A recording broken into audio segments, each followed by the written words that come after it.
আশা করছি ভালো আছো অ্যান্ড আমিও ভীষণ ভালো আছি। তোমাদের সকলকেই জানাই সরস্বতী পুজোর অনেক অনেক শুভেচ্ছা।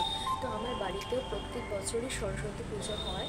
তো আমি আমার সরস্বতী প্রতিমাকে সাজাই, তার সমস্তটাই ভিডিওতে তোমাদেরকে আমি তুলে ধরবো। আর হ্যাঁ, আমার মিনি ব্লগেতে অলরেডি আমি সরস্বতী পুজোর সাজসজ্জা এবং তার শৃঙ্গার কীভাবে কোনো ভিডিওতে আপলোড করেছি, তো তোমরা আমার মিনি ব্লগটা দেখে নিও।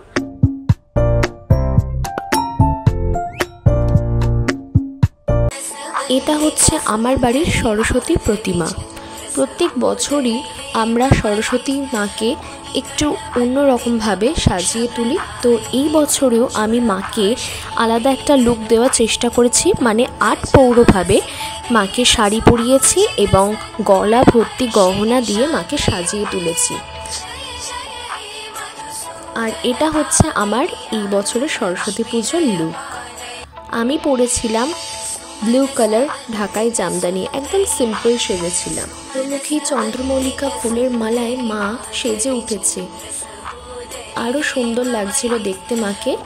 আর মা সুন্দরভাবে ফুলের সাজে সাজিয়ে দিয়েছিল, আর থালা ভর্তি প্রসাদ, ফল আর ফুলের সাজিয়ে রেখেছিল।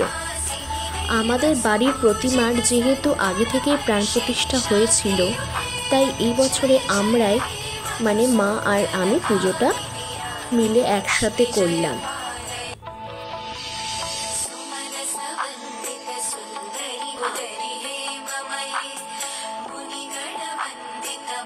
এইভাবেই আমাদের পুজোটা কমপ্লিট হয়ে গিয়েছিল। আর এছাড়াও সবথেকে বেশি ভালো লাগছিল, মা সরস্বতী পুজোর দিনে আমার গপু ভাইরাও সুন্দরভাবে হলুদ বস্ত্রতে সেজে উঠেছিল। মা ওদেরকেও হলুদ পোশাক পরিয়ে দিয়েছিল, তাই দেখতে খুবই সুন্দর লাগছিল। তো আমরা চেষ্টা করেছি পুরো আলোকিতভাবে সাজিয়ে তোলার। সরস্বতী পুজোর ভোগের জন্য মা খিচুড়ি আয়োজন করেছিল, এছাড়াও আলু ভাজা, বেগুন ভাজা এগুলো তো ছিলই।